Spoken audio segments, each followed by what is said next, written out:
ان کی بیوی نے کہا کہ میٹھا کہیں سے نہیں آیا، یہ جو آپ حکمرانی کر رہے ہیں، یہ جو آپ سربراہی کر رہے ہیں، اس کا جو روزینہ ہمیں ملتا ہے اس میں ہمیں کچھ آٹا بھی ملتا ہے۔ پچھلے چند روز میں نے ایک مٹھی آٹا روزانہ بچایا، آج وہ آٹا جمع ہو گیا، میں اس آٹے کا یہ میٹھا بنا لیا۔ حضرت عمر صدیق نے یہ بات سنی، کھانے سے فارغ ہوئے، اپنے بیت المال وزارت خزانہ پہنچے اور جا کے کیا رہے ہیں؟ کہہ یہ رہے ہیں کہ تم ہماری ضرورت سے قوم کی امانت میں سے ایک مٹھی آٹا میں زیادہ دیتے ہو، فوراً اس کو ایک مٹھی آٹا قوم کی امانت میں سے کیا چیز قیمت نہیں دے رہا، ایسا بات ہم نہیں کر رہے، کہاں ہم پہنچنا چاہتے ہیں۔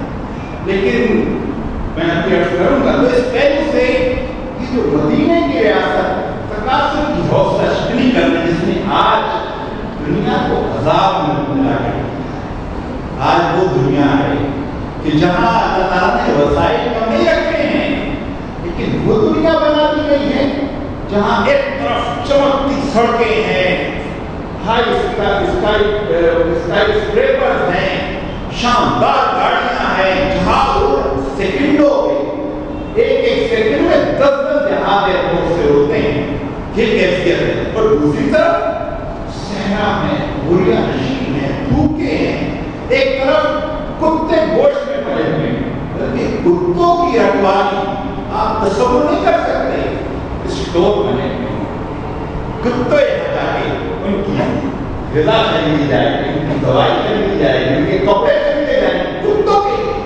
اور دوسری طرف انسانوں کے لیے غذا نہیں ہے۔ کیوں ایسا ہے؟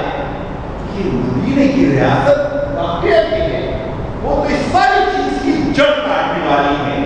تو اس پہلو سے اور یہاں ایک جملہ مدرسہ کے طور پر یہ میں عرض کروں، جو افغانستان میں کچھ عرصے کے لیے لوگ کہتے ہیں مولویوں کی حکومت آ گئی، لوگ کہتے ہیں طالبان کی حکومت آ گئی، اپنی بات اس کے مقابلے میں آ جاتے ہیں، لیکن واقعہ یہ ہے کہ متبادل نظام وجود میں آ رہا تھا، ایک نیا ماڈل ہو رہا تھا، اور اس چلتے ہوئے نظام اس کو برداشت نہیں کیا، بموں اور گولہ بارود کی بارش کر کے اس کو متبادل نظام وجود میں نہیں آنا چاہیے۔ یہ متبادل ہے، امریکہ میں بھی وہی ہے، چین میں بھی وہی ہے، روس میں بھی وہی ہے، ساری دنیا کا زبانیں مختلف ہیں، رنگ مختلف ہے، کہیں ناک چپٹی ہے، کہیں ناک کھڑی ہے، کہیں زبان مختلف، لیکن اصل میں وہی نائٹ کلر، وہی شراب خانے، وہی کلچر، چاہے وہ چین کا ہو، روس چاہے امریکہ کا، ایک متبادل نظام وجود میں آتا تھا، اس کو تحس نحس کر دیا گیا۔ یہ وہ متبادل نظام ہے جو انسانوں کو واقعتاً فلاح اور سکھ کی طرف لانے والا ہے۔ مدینے کی اسلامی ریاست حضور اکرم صلی اللہ علیہ وسلم کی خدمت میں ایک نوجوان ہے، اس کے ذہن میں خواب کہ اللہ رسول قرآن سب کچھ موجود ہے، قرآن نازل ہو رہا ہے، رسول صلی اللہ علیہ وسلم سامنے موجود ہیں، اس کی جو ریاست وجود میں آ رہی ہے اس کا کیا نقشہ ہو، کیا یہ ریاست دے گی، انسانوں کا کیا حال ہوگا۔ ایک نوجوان حضور اکرم صلی اللہ علیہ وسلم کی خدمت میں، بڑے باپ کا بیٹا، حاتم بھائی کا بیٹا حضرت علی رضی اللہ عنہ حضور اکرم صلی اللہ علیہ وسلم کی خدمت میں حاضر۔ حضور اکرم صلی اللہ علیہ وسلم نے اپنی بیٹھنے کی چادر اور گدا، آپ گدا کہیں، چادر کہیں، بوریا کہیں، تو اس کی طرف بٹھایا، اس کو اس پر بٹھایا۔ حضرت علی بعد میں کہتے تھے کہ مجھے جب انہوں نے اپنی جگہ پر بٹھا دیا تو میرے ذہن سے یہ چیز تو نکل گئی کہ ہے اللہ، یہ دینی کام لگتا تھا مجھے کوئی سیاست والی، کوئی دنیا کمانے کے چکر ہے، یہ لیڈری چمکانے کی باتیں ہیں۔ اپنے آپ زمین پہ بیٹھ گئے اور مجھے گدے پہ بٹھایا، میرے ذہن سے یہ بات ہوا ہو گئی کہ دنیا پرست آدمی نہیں، یہ کوئی اور چیز۔ اور پھر حضور اکرم صلی اللہ علیہ وسلم نے میرے چہرے پر نظر ڈالی اور میں نے اپنی کیفیت بیان نہیں کی، اللہ کے رسول صلی اللہ علیہ وسلم نے میری چہرے کی کیفیت سے میری گویا کیفیت کو جانا، اور پہلی بات یہ فرمائی کہ اے علی، میں تمہیں خوشخبری دیتا ہوں، تمہاری عمر لمبی ہو، اور اس لمبی عمر کے ساتھ